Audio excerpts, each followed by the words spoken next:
Docteur David, bonjour. Bonjour Vincent.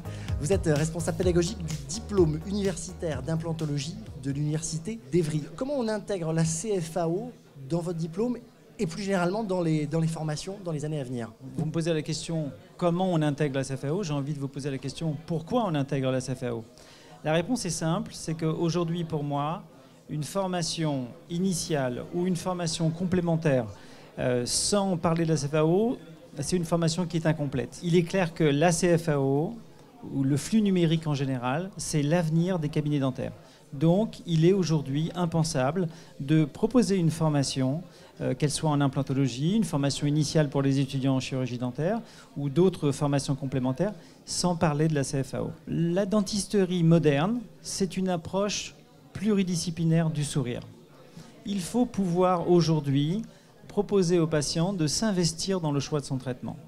Donc, il faut, dès les premières consultations, lui offrir la possibilité de visualiser le projet final. Ça, c'est l'avenir.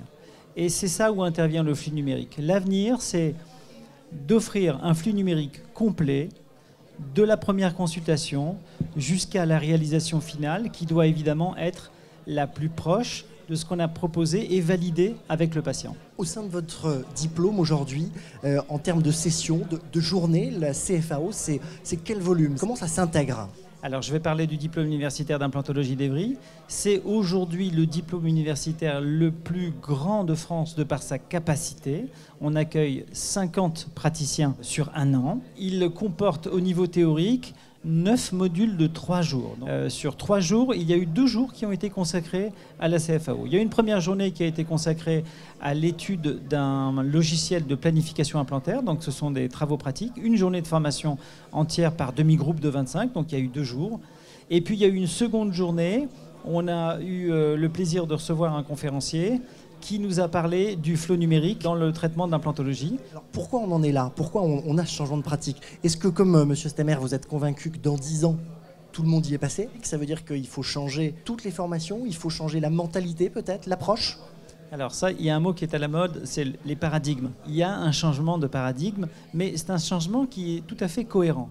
Aujourd'hui, lorsque vous mettez un implant dentaire, on nous a toujours expliqué, moi-même quand j'étais étudiant, que c'était la prothèse qui commandait la position de l'implant.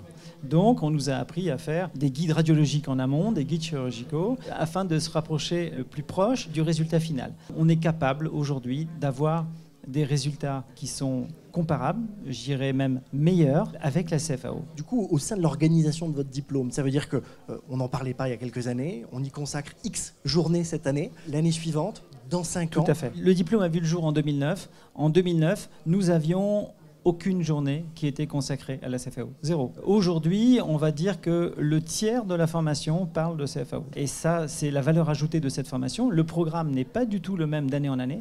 Chaque année, il évolue, non pas en fonction des modes, mais en fonction de l'évolution des produits, de l'évolution du marché. Nous, nous sommes attachés à donner une formation qui soit au plus proche des données actuelles de la science. C'est la phrase requise pour notre exercice. C'est peut-être embêtant pour ceux qui ont été diplômés il y a quelques années, mais il est tout à fait normal que notre diplôme évolue et intègre dans son programme aujourd'hui la CFAO, mais la CFAO dans son ensemble, ça veut dire l'étude du sourire sur un ordinateur, l'empreinte, la photographie numérique, la planification implantaire, enfin tout ça c'est dans le désordre évidemment. Justement, pour être à la page, il faut travailler bien sûr avec les laboratoires. Comment avec l'IRA ça peut s'organiser? Quel est l'intérêt d'être proche? Alors il faut savoir que l'IRA, c'est nous qui l'avons contacté. Donc nous nous sommes présentés à plusieurs partenaires d'empreintes numériques, de scanners intraoral, et vraiment le partenaire qui a eu un abord extrêmement enthousiaste, avec beaucoup d'énergie, c'était tout de suite l'IRA. Ça s'est fait vite, il n'y a aucun accord commercial avec l'IRA, c'est ce qu'ils font. Voilà, il faut le préciser, mais c'est l'IRA qui met à notre disposition des conférenciers de talent, du matériel, il faut des usineuses, il faut des praticiens et du personnel compétent pour le maquillage. Ça demande vraiment une organisation assez lourde à mettre en place. Et donc, moi, je suis extrêmement enthousiaste pour l'avenir parce qu'ils mettent les moyens qu'il faut pour former nos jeunes praticiens. Et ils ont tout compris. Parce que les praticiens des jeunes praticiens d'aujourd'hui, ce sont les praticiens de demain, c'est l'avenir de la profession.